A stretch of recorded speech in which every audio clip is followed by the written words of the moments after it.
Sir, అసలు నన్ను ఎందుకు కొడతారు సార్? మీరెవరో కూడా నాకు తెలియదు. నన్ను ప్లీజ్ ప్లీజ్.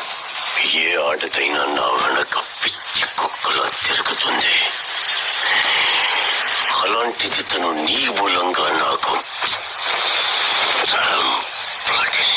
ఎవరు సార్? ఎవరి గురించి మాట్లాడుతున్నారు? బిందు బిందు జోలికి